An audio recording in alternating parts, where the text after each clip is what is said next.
오늘 우리에게 주시는 하나님의 말씀입니다.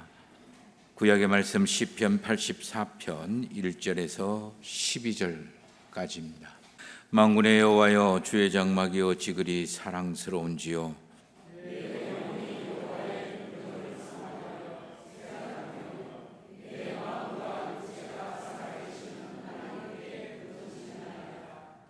나의 왕 나의 하나님 만군의 여호와여, 주의 제단에서 참새도 제 집을 얻고 제비도 새끼들 보금자리를 얻었나이다.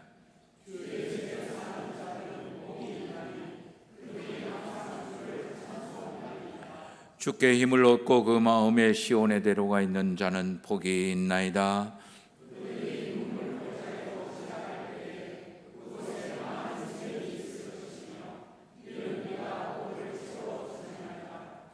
그들은 힘을 얻고 더 얻어 나아가 시온에서 하나님 앞에 각기 나타나리이다.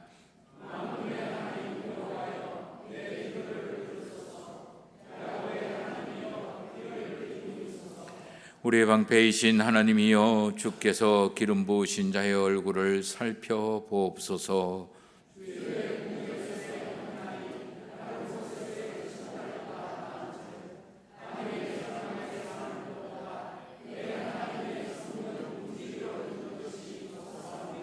여호와 하나님은 해요 방패시라. 여호와께서 은혜와 영화를 주시며 정직하게 행하는 자에게 좋은 것을 아끼지 아니하실 것임이니이다. 만군의 여호와여, 주께 의지하는 자는 복이 있나이다. 아멘. 신약의 말씀입니다. 우리 베드로후서 1장 1절에서 11절까지 말씀입니다. 저와 여러분들이 4절부터 7절까지를 한 목소리로 한 마음으로 봉독하시겠습니다. 이로써 그 보배롭고 지극히 큰 약속을 우리에게 주사 이 약속으로 말미암아 우리가 정욕 때문에 세상에서 썩어질 것을 피하여 신성한 성품에 참여하는 자가 되게 하려 하셨느니라. 그러므로 너희가 더욱 힘써 너희 믿음의 덕의 지식의 절제를, 절제의 인내의 경건의 형제 우애의 사랑을 더하라. 아멘. 이 시간 함께 예배를 드리시는 모든 성도님들에게 하나님께서 주시는 영육간의 평강이 충만하게 임하기를 예수 그리스도의 이름으로 축원합니다. 우리 아시는 분은 아실 것 같은데 이번 주 수요일이 입추입니다. 가을이 시작된다라는 뜻이겠죠. 이 무더위 지나야만 우리가 가을을 만날 수가 있습니다. 무더위는 어쩌면 하나님께서 풍성한 가을을 만드시는 하나의 방법이요, 그리고 과정이라고 여겨집니다. 우리 살아가는 이번 한 주간은 아마 무더위가 최기승을 부릴 것 같은데, 그래도 하나님은 저와 여러분들을 위해서 가을을 준비하시고 열매를 준비하시고 일을 하고 계십니다. 이것을 볼 수 있는 믿음의 눈이 열려지고 하나님이 하시는 일에 불평하거나 원망하거나 짜증내지 마시고 그저 하나님이 일하시니 이루어지고 지나가게 되고 이길 수 있다라는 긍정의 힘으로 견뎌내시기를 소망해 봅니다. 우리 6월 달부터 우리가 예수 그리스도를 믿는다라고 이야기하는데, 이 세상살이에서 예수 그리스도를 믿는다라고 하는 것은 구체적으로 어떤 것일까? 어떻게 하면 예수 그리스도를 믿는 믿음의 생활이 되어질까? 예수 그리스도와 함께 살아가는 그런 삶이 되어질까? 여기에 관해서 계속해서 묵상하고 있습니다. 예수 그리스도와 함께 살아간다라는 것, 예수 그리스도를 믿는다라는 거고, 예수 그리스도를 믿는다라는 것은 예수님께서 말씀하시고 가르치고 보여주신 말씀을 믿고 듣고 믿고 따른다라는 거예요. 말씀을 듣고 믿고 따른다라는 것은 그렇게 살아갈 때 저와 여러분들이 하나님의 성품 예수 그리스도를 닮아가고 우리 안에 있는 하나님의 형상들이 를 따라서 살게 되는 거예요. 그걸 믿음의 길이라고 이야기합니다. 쉽지 않을 겁니다. 그리고 편하지 않을 겁니다. 그렇지만 이 길을 걸어갈 때 하나님께서 우리에게 영원한 생명, 그리고 하늘의 형통함과 평강과 풍성함의 복을 주신다라는 것을 말씀으로 약속을 하셨기 때문에 우리는 그 길을 걸어가는 거예요. 그걸 믿음의 길이라고 이야기를 하는 거죠. 이거를 사도 베드로는 신의 성품에 참여하는 사람이라고 4절에서 이야기합니다. 정욕 때문에 세상에서 썩어질 것을 피하고 하나님의 성품대로 이 세상을 살아나가는 것, 이게 믿음의 길이다, 그렇게 표현을 하는 거예요. 그러면서 하나님의 성품에 대해서 이런 거다라고 쭉 설명을 해왔고, 오늘 그 하나님의 성품, 참여해야 될 하나님의 성품, 걸어가야 되고 선택하고 그리고 판단해야 될 하나님의 성품의 마지막 사랑에 관한 이야기예요. 오늘 말씀을 통해서 우리의 일상에 저와 여러분들이 주시는, 하나님께서 주시는 선함과 올바름과 긍정의 놀라운 힘이 좀 더 많아지고 온전해지기를 소망해 봅니다. 사랑, 참 흔한 말이고 참 쉬운 말이고 참 많은 말입니다. 누구나 다 사랑하면서 살아간다고 그러고 사랑한다라는 말을 참 많이 하지만 정작 저와 여러분들을 사랑에 대해서 아무것도 모르고 있고, 아무것도 모르고 있는 게 전혀 모르고 있는 게 이 사랑이라는 단어 속에 들어있는 거다.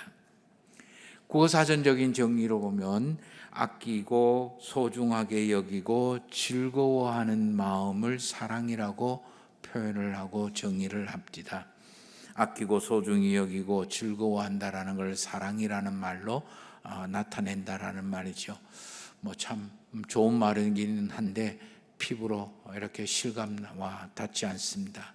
성경에서는 이 사랑이 어떤 거다 저런 거다 이렇게 설명하는 건 없지만 사랑을 하나님의 그 성품, 하나님에게 가장 중요하고 가장 기본되고 근본되는 그런 성향, 품성, 모습을 사랑으로 표현을 합니다. 심지어 사도 요한은 하나님은 사랑이시다라고 하나님과 사랑을 동질화시키고 그리고 같은 거다라고 이야기할 정도로 사랑을 분명하게 이야기를 합니다. 오늘 우리가 사도 베드로가 이야기하는 이 사랑은 어떤 사랑일까? 사랑은 참 많은 것들을 가지고 있습니다. 종류도 참 많이 있습니다. 친구 간의 사랑이 또 있고요, 남녀 간의 사랑도 있고요, 부모가 자녀 사이의 사랑도 있고요, 하나님의 사랑도 있고요. 그 적당하게 다 친구 간의 사랑도 그렇고 남녀 간의 사랑도 그렇고 부모 자녀 간의 사랑도 그렇고 하나님의 사랑도 그렇고 친구 간의 사랑도 그렇고 모두가 다 사랑의 그 분량이 있습니다. 깊이와 넓이와 높이가 있는 거죠. 그런데 순서를 잘 기억하시기를 바랍니다. 친구 간의 사랑보다는 더 크고 더 넓은 것이 남녀 간의 사랑이고, 남녀 간의 사랑보다 더 크고 깊고 넓고 힘이 있는 것이 바로 부모 자녀 간의 사랑이고, 부모 자녀 간의 사랑보다 더 크고 넓고 힘이 강력한 게 하나님의 사랑입니다.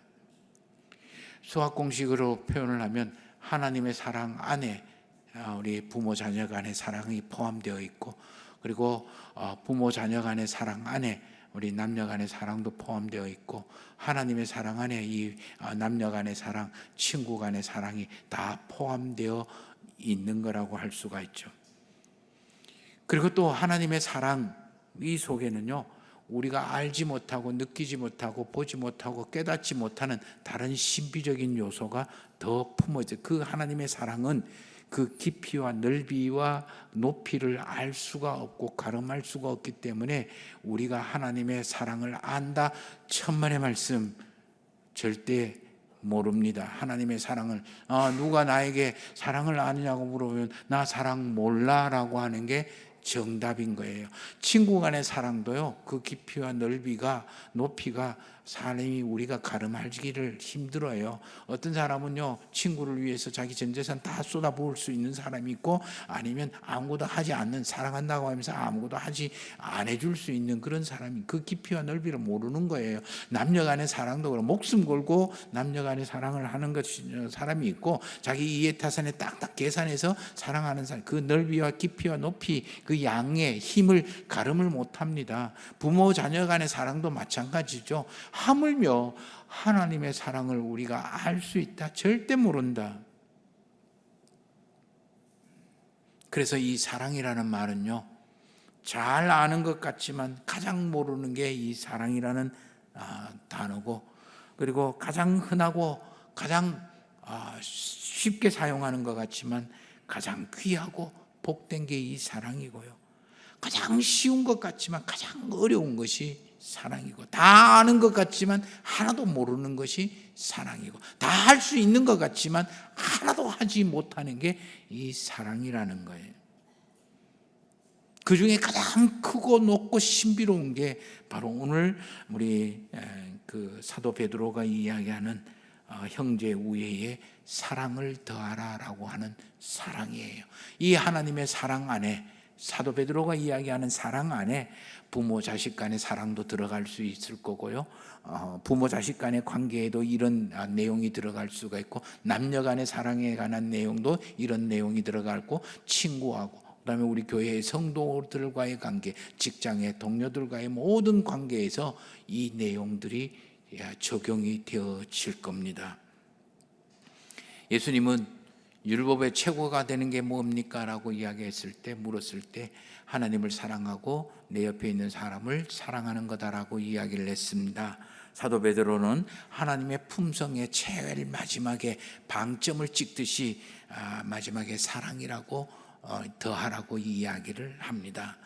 도대체 하나님의 사랑은 이거다라고 규정은 못하겠지만, 그러면 어떻게 하는 것이 이렇게 사랑을 내 안에 맺게 되는 건가라는 것을 물어볼 필요가 있는 거예요. 근데 우리가 분명하게 하나 표현해야 될 거는, 이제까지 성경에 나오는 사랑이라든가 사랑의 종류를 봤을 때 저는 이 사랑을 이런 말로 표현을 하고 싶은 거예요. 돋보이게 하는 힘, 가치 있게 만드는 힘, 빛나게 하는 힘. 그렇기 때문에 이 사랑의 말은 항상 명사가 아니라 형용사가 되어야 되는 거예요. 그래서 어떠한 존재나 어떠한 대상이나 어떠한 것들을 돋보이게 만들고 가치 있게 만들고, 그리고 꾸며주게 만들고, 그리고 빛나게 만들어주는 형용사의 역할을 하는 게, 그게 사랑이다. 그러면 이 형용사가 되기 위해서는 내가 뭔가를 해야 돼요. 그렇기 때문에 사랑은 동사로만 표현이 되어지는 거예요. 그런 의미에서 우리 삶의 모든 관계, 그게 사람과의 관계든 아니면 원수와의 관계든 아니면 사물과의 관계이든, 그 모든 것들을 돋보이게 만들고 빛나게 만들고 가치 있게 만드는 그런 형용사가 되는 것, 그것을 할 수 있는 방법, 그 중에 하나님이 어떻게 하셨는가를 살펴보면 우리가 이렇게 하는 게 사랑하는 거구나, 사랑의 길로 가는 거구나, 믿음의 길로 가는 거구나 깨달을 수가 있을 겁니다. 그 첫 번째가 덮어준다. 덮어라. 덮는 거예요.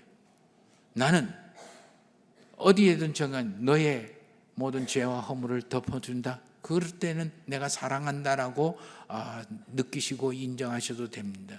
그거를 반대로 까발리고, 그리고 그것을 들추어내고 지적하고 비난하고 비판한다. 그러면 내가 사랑이 없어졌구나, 그렇게 생각을 하시면 될 거예요. 하나님의 사랑의 가장 큰 특징 중에 하나가 덮어주신다라는 거예요. 민수기 23장 21절에 보면 내가 야곱의 허물을 보지 아니하고 이스라엘의 반역을 보지 않을 거다. 안 본다라는 거예요. 덮어버린다라는 거예요. 몰라서 못 보는 게 아니라 봐도 알아도 모르는 척, 못 본 척 하시겠다라는 거예요.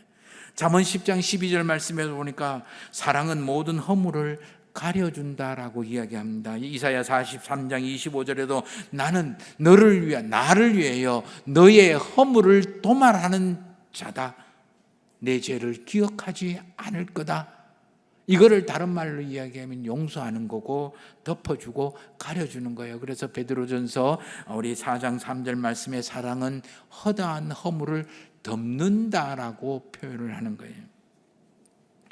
예수님도 가나마다 현장에 잡힌 여인을 처형을 하기 위해서 율법으로 들추어내고 그 사람을 정죄하기 위해서 돌멩이를 치고 온 수많은 사람들에게 누구든지 죄 없는 자가 먼저 이 여자를 돌로 쳐라, 죄를 심판하라고 이야기를 하죠.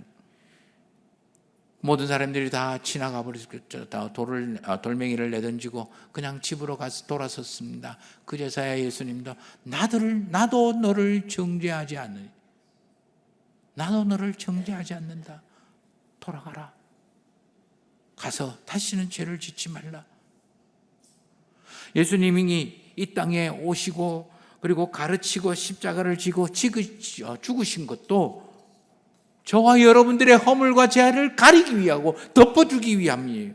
도말한다라는 말, 용서한다라는 말, 가리고 덮고 없이 하신다라는 거예요. 그게 사랑이었다. 이러한 예수님을 통한 하나님의 사랑을 가장 잘 나타내는 가르침이 바로 돌아온 탕자의 이야기입니다. 자기 재산 다 유산 달라고 해서 강제로 뺐다시피 아버지의 유산을 낚아채서 도시에 나가서 자기 마음대로 자기 생각대로 자기 원하는 대로 시큰스다 거지가 돼서 그냥 허랑방탕하게 다 소비하고 집으로 돌아오는 그 아들을 기다려 주시고 돌아오는 그 아들을 맞이하면서 너 이놈의 자식, 니는 이게 잘못됐고 이게 잘못됐고 이게 잘못됐고 너 형하고 그리고 나인데 꿇어 엎드려서 빌어라. 그렇게 하지 않은 거예요. 그냥 안아주는 것뿐이에요. 그냥 덮어주는 것뿐이에요. 그럼에도 불구하고 이게 예수 그리스도께서 우리에게 보여주신 사랑임에도 불구하고 믿음의 길임에도 불구하고 저와 여러분들이 예수 그리스도를 믿고 따라간다고 하면서도 우리는 얼마나 많이 정죄를 하는지 모릅니다. 얼마나 많이 비난하고 비판하고 심판하는지 모릅니다. 조그만 허물이라도 조그만 실수라도 용납할 수 없는 것이 그리스도인인 것 같아요. 왜 그렇게 까칠스러운지 모르겠어요. 친구 관계도 그렇고 부모와 자식 간의 관계도 그렇고 직장 생활에서도 그렇고 교회 생활에서도 그렇고 우리의 눈이 너무 밝은 것 같아요. 사람들 중에 온전한 사람이 어디 있겠습니까? 잘못과 허물이 없는 사람 어디 있겠습니까? 좀 눈 감아 주시면 안 되겠습니까? 내가 좀 덮어주면 안 되겠습니까? 그래서 사도 바울은 고린도전서 13장에서 사랑을 이야기할 때 네가 예언을 하고 방언을 하고 그다음에 치유를 하고 하나님의 영적인 능력과 권세와 권능이 그렇게 강하다고 그렇지만 너가 덮어주는 것이 없으면 사랑이 없으면 그저 울리는 꽹과리에 불과한 거야. 소음이야, 소음. 아무 유익이 되지 않는 거야. 그렇게 이야기하는 거예요. 꼭 우리는 짱딱처럼 살아가고 있는 것 같아요. 더러운 세상과 같은 걸음에서 끊임없이 이리저리 파헤치면서 그 날카로운 뿌리로 쪼아대는 짱딱인 것 같아요. 똑똑한 것 같지만 똑똑한 게 아니더라고요. 사랑은 덮어줄 때 나에게 이루어집니다.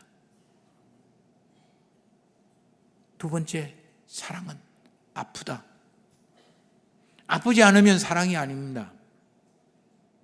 하나님의 사랑의 특징 중에 하시는 일 중에 하나가 아파하신다는 거예요.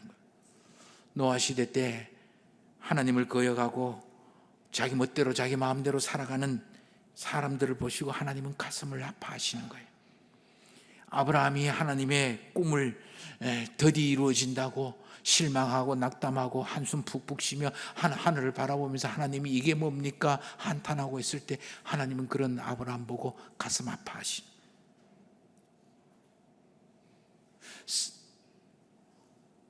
사라의 장난질에 이용만 당하던 하갈이 너무 서럽고 구박받고 힘들고 그리고 아파서 마지막 남아있는 이 물통에 물 한 바가지 한 모금 먹고는 죽으려고 작정하고 있을 때 하나님은 그런 하갈의 모습을 보고 아파하고 그리고 애달파 하시는 거예요. 애틋해하고 야야 안돼 그러면 안돼.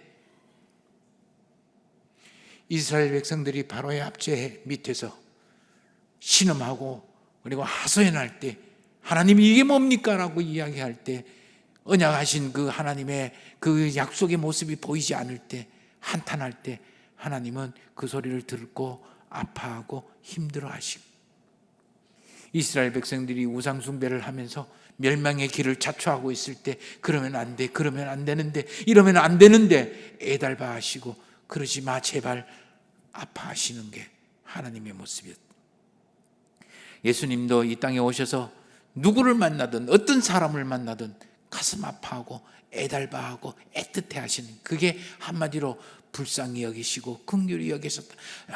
우리 소경을 만나도 귀머거리를 만나도 귀신 들린 사람을 만나도 어떤 사람을 만나도 아파하고 애달파하고 애틋해하고 불쌍히 여기고 긍휼히 여기십니다. 곧 망할 성 예루살렘 성을 보고 화려한 예루살렘 성전을 보고 어깨에 힘주고 자랑하고 있던 그 이스라엘 사람들을 보고 이스라엘 성읍들을 보고 울면서 아파하고 애달파 하심. 그래서 예수님은 애통하는 자는 복이 있다라고 이야기하고, 예수님의 사랑의 가장 중요한 핵심이 바로 이렇게 애달파하고 아파한다라는 거예요. 죄와 허물로 하나님의 복을 누리지 못하고 그리고 그것을 살아가지 못하는 그 사람들을 보고 애달고 그리고 아파서 스스로 이 땅에 오신 강림, 그것이 바로 하나님의 예수님의 사랑인 거예요. 근데 세상 사람들은 사랑한다 그러면서도 절대 아파하지 않아요. 나를 재밌게 만들고 나를 유익되게 만들고 나를 좋아하게 만들고 나를 황홀하게 만들고 나를 기쁘게 해야 되고 나를 이득 있게 만들어야 돼요. 절대 손해보지 아니하고 아파하려고 하지 않습니다. 교회를 사랑한다라고 이야기하면서 교회의 아픔을 절대로 끌어안지 않습니다. 그래서 자기 좋고 자기 마음에 들면 사랑이고 자기 원하는 것 얻게 되면 그게 사랑이고, 반대로 그 사람 때문에 그 모습 때문에 아프고 그리고 어떻게 하면 될까 애달파 하면서 혼자 눈물을 흘리며 속으로 가슴 아파하지 않는 거예요. 저와 여러분들도 예수 그리스도를 믿고 따라 산다고 하면서도 내 옆에 있는 사람들 때문에 아파하지 않습니다. 혼자 눈물 흘리지 않습니다. 내가 나에게 아픔을 주는 사람 그 아픔 그걸 스스로 감당하지 않습니다. 교회를 사랑한다라고 이야기하면서도 교회의 아픔을 절대로 내 아픔으로 여기지 않습니다. 내 원하고 내 생각하고 내 필요한 것 얻지 못하고 나에게 도움이 되어지지 않고 도리어 아픔을 준다면 그냥 끊어버리는 게 요즘 사람들의 모습이죠. 쉽게 사랑하려고 하고 내 입맛에 맞으면 사랑한다라고 하고 내가 아프고 힘들고 괴로우면 끊어버리고 버려버리고 떠나는 게 우리의 사랑이죠. 세상의 사랑이죠. 그래서 예수님은 우는 자와 함께 울고 아파하는 자와 함께 아파하고 웃는 자와 함께 웃으라고 이야기하는 거예요. 교회는 아픈데 자기는 아프지 않는 것, 교회를 사랑한다라고 이야기하지 마십시오. 자녀는 아픈데 부모가 아프지 않다라는 것, 그거는 사랑이 아닌 거죠. 이 세상 사람들 중에 모자라지 않는 사람, 부족하지 않는 사람, 모나지 않는 사람 어디 있습니까? 부족하고 모자라고 나무라지, 부족하고 모자라고, 그리고 모났기 때문에 아픈 거예요. 그거 지적하지 말고, 그거 들춰내지 말고, 그 아픔 애달바하고 애틋해하고 불쌍히 여기시니, 그게 내가 사랑하고 있구나 생각하시면 되는 거예요. 이리저리 모자라고 부족하고 모나서 헉헉거리고 있을 때 대신 아파해주고 애달파하고, 그리고 애틋해하면서 불쌍히 여기면서 혼자 우는 거, 그게 사랑이에요. 사도 바울은 고린도전서 13장에서 이 사랑을 오래 참고 온유하고 시기하지 아니하고 자랑하지 아니하고 교만하지 아니하고 무례히 굴지 아니하고 유익을 구하지 아니하고 썩내지 아니하고 악한 것을 생각하지 않는 거라고 이야기하는 거예요. 하나님의 성품은 부족하고 모자라고 모난 것을 가슴 아파하고 애달파하는 게 하나님의 사랑이에요. 너무 내 좋아하고 내 유익되는 거, 기쁜 것만 찾지 마세요. 세 번째 사랑은 짊어지는 거예요. 짊어지지 않으면 사랑이 아닙니다. 대신 짐져주는 거예요. 하나님의 사랑의 가장 중요한 특징 중에 하나가 대신 짐지는 거예요. 출애굽기 6장 6절에서 7절 말씀해 보니까, 그러므로 이스라엘 자손에게 말하기를 나는 여호와라, 내가 애굽 사람의 무거운 짐 밑에서 너희를 빼내며, 나는 애굽 사람의 무거운 짐에서 너희를 빼낸 여호와라. 예수님도 마태복음 11장 28절에서 수고하고 무거운 짐진 자들아 다 내게로 오라, 내가 너희를 쉬게 하리라.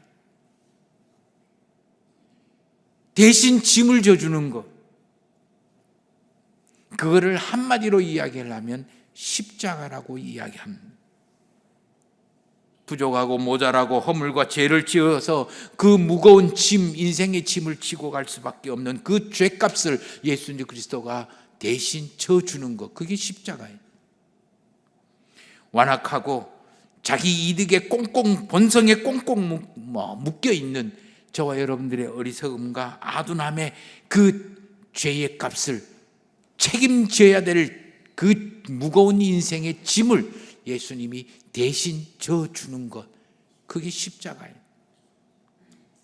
허물과 죄와 실수, 못난 부분을 대신 책임져주고 그 값을 치루어주고 그것을 감당하는 짐을 지는 것, 그게 바로 십자가예요. 십자가 지라고 이야기를 하면, 십자가 지라고 이야기를 하면 우리는 예수님처럼 십자가 위에 나무 꼭대기 위에 못 박혀 달려서 창에 찔리고 죽어야 되느냐, 그렇게 생각을 하기 쉽습니다. 아니에요. 다른 사람의 무거운 짐을, 부담을 내가 대신 져주면 그게 십자가의 길이에요. 근데 세상은 그러지 않죠. 내가 져야 될 책임보다는 권리를 더 따지죠. 내가 몽땅 끌어안고 짊어지기보다는 떠넘기고 그리고 전가하는 게 세상이에요.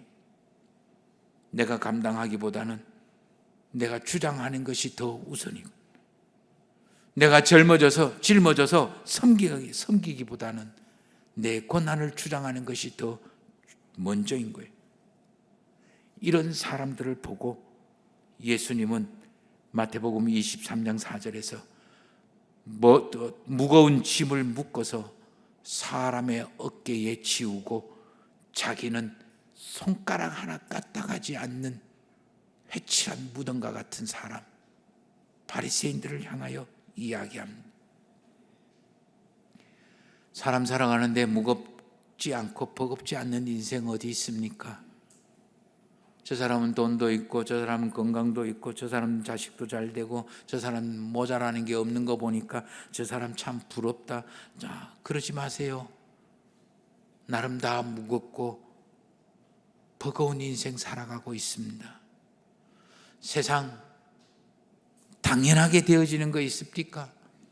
저절로 이루어지는 거 있습니까? 없습니다. 다 무거운 짐, 버거운 짐 안고 살아갑니다. 연세 드신 분은 연세 드신 분대로, 우리 아이들은 아이들대로 저마다 버겁고 무거운 인생 짐 지고 살아가는 거예요. 거기에서 우리가 그 사람의 짐을 좀 져주는 것, 내 짐 내가 지는 것뿐만 아니라 내 옆에 있는 사람 짐 져주는 것, 그게 믿음의 길이고, 그 짐 져주는 것이 있다면 그것이 사랑의 모습이다라는 거예요. 그래서 사도 바울은 갈라디아서 6장 2절에 너희가 서로 짐을 서로 지라, 그리하면 그리스도의 법을 성취하리라, 그렇게 이야기하는 거예요. 고린도전서 13장에서도 참아라, 믿고 바라고 견디라, 그렇게 이야기하는 거예요. 왜 베드로는 하나님의 성품의 그 최종 마침표로 이 사랑을 이야기하고 있을까? 하나님의 사랑은 저와 여러분들에게 하나님의 성품을 완성짓기 때문입니다. 모든 허물과 죄를, 잘못을 덮어주면서 저와 여러분들의 믿음과 지식과 덕이 온전해지게 되는 거죠. 우리의 권리와 권한들을 포기하고 스스로 다른 사람들의 연약을 아파하고 애달파하고 애틋해하고 불쌍히 여기는 그 모습 속에서 저와 여러분들에게 속에 천불나고, 그리고 다 집어치우고 싶은 그런 마음들을 다스리는 절제와 인내의 온전함이 이루어지는 것.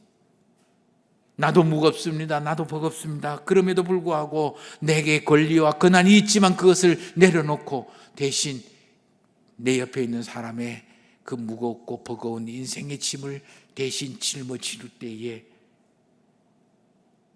감당하지 못하니 하나님께 아뢰일 수밖에 없고, 품을 수 없으니 하나님이 주시는 그 능력으로 품을 수밖에 없으니 경건과 형제 우애가 온전해지는 거예요.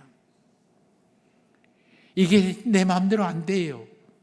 쉽게 되어지는 게 아니에요. 쉬울 것 같으면 누구나 나나 진하게나 소나 다 할 수 있게요. 안 돼요. 어려워요. 힘들어요. 그래서 우리에게 이런 것을 살아갈 때에 성령 하나님의 지혜와 능력과 권세가 우리에게 주어지는 거예요. 우리 힘으로는 할 수 없으니 성령 하나님의 능력으로만 이 길을 걸어갈 수밖에 없는 거예요. 그래서 우리가 이 길을 가려고 애쓰고 노력하고 시도할 때에 성령 하나님의 지혜와 권능과 권세가 우리에게 역사하는 거예요. 그때 우리는 하나님의 은혜를 입게 되고 하나님의 살아계심을 느끼면서 살아가는 거예요.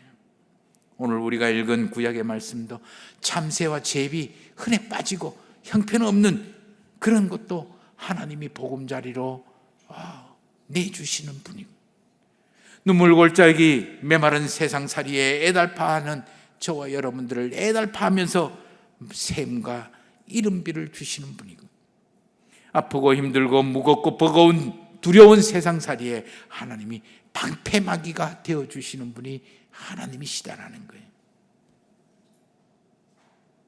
하나님은 저와 여러분들이 베풀어 주시고, 그리고 덮어주고, 그리고 아파하고, 그리고 짐을 져주시는 거 포기하지 않으십니다. 그게 사랑이에요. 그래서 예수님은 우리를 사랑하시되 끝까지 사랑하셨다, 그렇게 표현을 하는 거예요. 여러분들이 다 들어보신 그런 노래가 있습니다. 저도 참 잘 듣고 좋아하는 노래 중에 하나입니다. 원래 라트리비아타에서 우리나라의 뭐 팬텀싱어나 아니면 뭐 불굴의 음악 노래인가 뭐 이런 프로그램에, 방송국 프로그램의 경연곡이 콘서트 경연곡이었어요. 거기에서 참여해서 1등을 먹었어요. 대상을 먹고 그게 러시아로, 주변 나라로 또 이렇게 번안이 돼서, 번역이 돼서 퍼져나갔던 노래예요. 이게 우리나라에서도 번역이 돼서 노래 불려졌고, 일본에서도 번역이 돼서 노래가 불려진 노래인데요. 근데 처음 불렀던 라트리비아타에서 불렀던 그 노래하고 이 가사가 180도 전혀 달라진 노래가 하나 있어요. 심수봉이라는 사람이 새로 그러니까 작곡이 아니라 가사를 쓴 거죠. 작사를 한 거죠. 그래서 만들어진 노래가 있어요. 흔히들 러시아 민요로 알고 있는데 민요가 아니고 그 라트리비아타에서 최근에 만들어진 노래예요. 그 노래 제목이 백만송이 장미라는 노래가 있어요. 오늘 예배 마치시고 집으로 돌아가실 때 차 안에서 핸드폰으로 반드시 이 백만송이 장미를 들으시면서 가시기를 바랍니다. 그 가사가 대충 이런 거예요. 내가 먼 별에서 이 땅에 올 때에 한 소리를 들었어. 사랑을 주고 오라는 소리를 하나 들었어. 네가 사람을 사랑할 때만이, 절실한 사랑을 할 때만이 네 마음속에 장미가 한 송이가 필 거야. 그 장미를 100만 송이를 모으면 너는 이별로 다시 돌아오게 될 거야. 뭐 이런 노래예요. 아마 아시는 분 아실 거예요. 저와 여러분들이 하나님 나라에 갈 때 가지고 갈 수 있는 딱 하나가 있어요. 그게 뭘까요? 바로 이 사랑이에요. 근데 이 사랑은 명사가 아니라고 했어요. 동사적인 형용사라고 이야기했대요. 그래서 우리가 덮어주고 아프고 짊어져 줄 때 우리 안에 사랑이라는 꽃이 피는 거예요. 이거를 모으려고 내가 애쓰고 노력을 할 때, 그래서 끊임없이 덮어주고 아프고 그리고 대신 짊어지는 일을 많이 하고 많이 할 때 나는 사랑의 꽃을 한 송이 한 송이씩 모으는 거고, 그리고 저와 여러분들은 믿음의 길을 가는 거예요. 그거 100만 송이 모으면 하나님이 우리에게 하나님의 나라의 신령한 복으로 충만하게 만들어 줄 거예요. 아까 우리 장로님이 기도하신 것처럼 더위 때문에 아마 우리가 본성이 앞섭니다. 이럴 때마다 덮어주고 아프고 그리고 우리 짊어짐으로 인해서 우리 안에 하나님의 그 사랑의 꽃을 피워내고 만들어내는 기회가 될 겁니다.